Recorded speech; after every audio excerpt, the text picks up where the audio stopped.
नमस्कार दोस्तों, ये वाली पिक्चर आपने कई बार देखी होगी। जी हाँ, this is an evolution of human beings.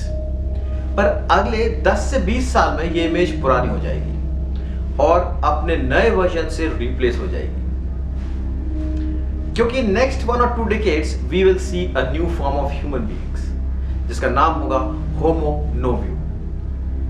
कौन है होमो नोव्यू, कहां से आने वाले हैं, इस वीडियो को पूरा देखना for more information about next generation of human beings जिसको नाम दिया गया है होमो nouveau.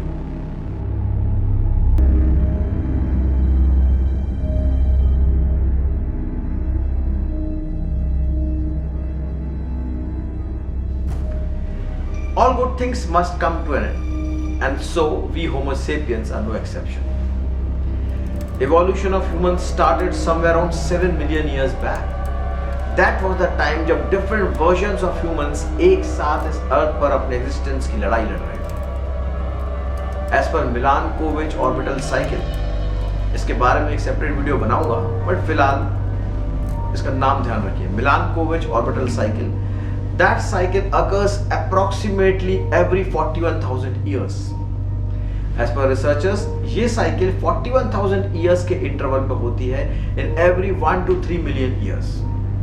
But last ice age happened around 8 lakh years ago, and that remained for 1 lakh years. आप इमेजिन कर सकते हैं, अर्थ 1 लाख साल तक आइस एज में था। अगर सिंपल वर्ड में कहूं तो बिटवीन 1 to 3 मिलियन ईयर्स में अर्थ बर्फ की चादर से ढक जाती है। This was approximately the same time of human evolution. As per theories, as ice age started, अर्थ पर टेम्परेचर कम होने लगा। ये शायद -256 डिग्री सेल्सियस तक पहुंच गया, जिससे वेजिटेशन खत्म होने लगा और खाने की कमी होने लगी।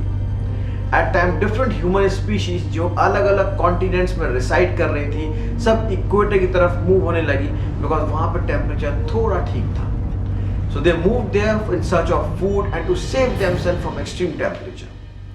दे all mostly move toward the central Africa which was spread over the equator. इसको आज हम सेंट्रल अफ्रीका बोलते हैं, उस समय it would be not known as central Africa. वो सभी एक साथ वहां रिसाइड करने लगे और साथ ही इवॉल्व हुए।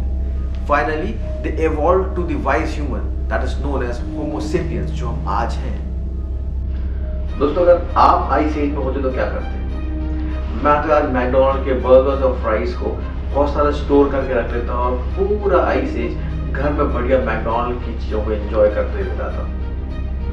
अगर आप भी मेरी तरह मैकडॉनल्ड के बर्गर्स, पिज्जा मैकपफ या फ्राइज को एंजॉय करना चाहते हैं, तो you can get free fries and pizza McPuff on order of about ₹149 using the code DRMN149। Link description box में है and in my profile too. तो एंजॉय करिए मैकडॉनल्ड के tasty food items. Homo sapiens as per archaeological findings moved from Africa to various parts like Asia, Africa and America. जब अर्थ की condition ठीक हुई, then they all started moving towards various directions. हम humans को होमोनिड्स से होमो sapiens बनने में हजारों साल लग गए, पर होमो सेपियंस से होमो नोव्यू बनने में बस चंद डिकेड्स में ही हम बन जाएंगे। तो कौन है ये होमो नोव्यू और कैसे इतने फास्ट ग्रो हो रहे हैं? एज पर साइंटिस्ट, ये हमारे ही तरह दिखने वाले, हमारे ही हाईली इंजीनियर्ड वर्जन होंगे। इनको बनाया जाएगा, या मैं अगर करेक्ट वर्ड्स में कहूं तो बनाया जाने लगा है by editing our own genes. Our genes could be manipulated so that we can grow taller, age slower and no longer contract certain diseases. तो हो सकता है फ्यूचर में कोई पेंडेमिक ही ना हो। सो चांसेस ये हैं कि वो हमारे जैसे तो होंगे, पर हमसे काफी डिफरेंट एंड इवॉल्व होंगे। एंड आफ्टर से नेक्स्ट 100 इयर्स होमो सेपियंस अर्थ से एक्सटिंक्ट हो जाएंगे और रह जाएंगे होमो नोव्यूस। ये ऐसा लगता है ना जैसे कोई साई-फाई मूवी की स्क्रिप्ट हो, but this is truth which is coming in front of us. पर ये पॉसिबल है बिकॉज ऑफ CRISPR।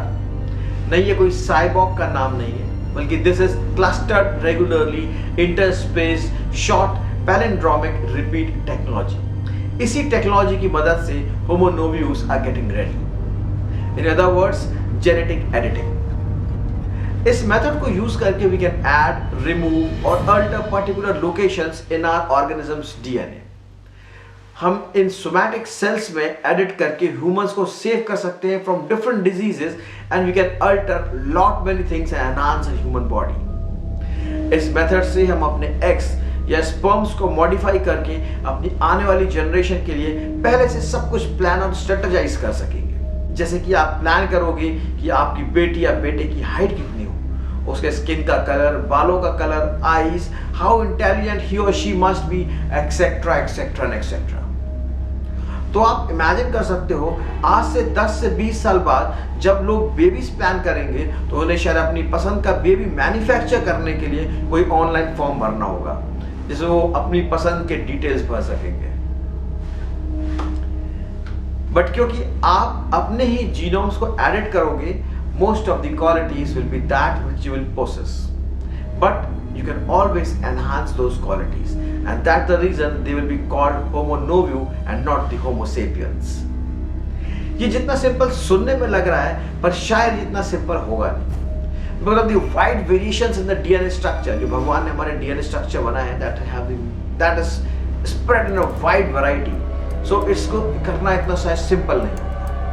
और क्योंकि many changes will be having hereditary impact, इसके साइड इफेक्ट्स भी पॉसिबल हैं and scientist are working on that. ये Homo novus बनेंगे artificial intelligence and genetic editing की मदद से। तो पॉसिबल है इसको एडिट करके कंप्यूटर या मशीन लर्निंग टेक्नोलॉजी से कंबाइन कर दिया जाए सो that they can manage machines. They might be having their own NLP technology, but ये पॉसिबल है कि जो आप आज की डेट में लैपटॉप या कंप्यूटर यूज करते हो सकता है होमो नोव्यूस को लैपटॉप या कंप्यूटर यूज ही ना करना पड़े, उनके दिमाग में ही इनबिल्ट कंप्यूटर्स हो, वो देख के सीधे एनालिसिस कर सकें और शायद गूगल लेंस की तरह अपनी आंखों से ही सब कुछ पढ़ सकें and they can do researches and everything by themselves just like machines. Actually में ह्यूमंस ही होंगे which will be in their advanced stage, designed and customized to survive in the adverse conditions। हम सब जानते हैं कि हमारे प्लैनेट का टेम्परेचर इंक्रीज हो रहा है इन होमो सेपियंस की वजह से। ओजोन लेयर डिस्ट्रॉय हो रही है, एंटार्क्टिका की आइस मेल्ट हो रही है जिससे वाटर लेवल्स बढ़ रहे हैं। We can see cyclones, earthquakes and pandemics. तो इसका मतलब है आने वाले समय में हम ह्यूमंस को अपने आप को इवॉल्व करना होगा हाई टेम्परेचर में रहने के लिए, पानी में सांस लेना सो दैट हम एडवर्स सिचुएशन में वाटर में भी सर्वाइव कर सकें, और वेरियस वायरसेस से लड़ने के लिए ताकि आने वाले पेंडेमिक्स से हम लड़ सकें। और ये तभी पॉसिबल होगा जब हमारा डीएनए स्ट्रक्चर चेंज होगा and that will give birth to Homo novus. तो अब तक आप समझ गए होंगे होमो नोव्यूस की capabilities and astonishingly it's we Homo sapiens जो उन्हें इतना केपेबल बना रहे हैं so that they can take over us in future. अगर आप ऐसे ही इंटरेस्टिंग टॉपिक्स को सुनना चाहते हैं तो इस चैनल को सब्सक्राइब जरूर करें सो दैट आप मेरे किसी भी वीडियो को मिस ना करें। इस वीडियो को लाइक करिएगा और कमेंट करके जरूर बताइएगा कि ये टॉपिक आपको कैसा लगा and what you think about Homo novus. क्या होमो नोव्यूस आ गए हैं और कितना टाइम और लगेगा होमो नोव्यूस को हम होमो सेपियंस को टेक ओवर करने में। Till then bye bye and live your life. Bye bye.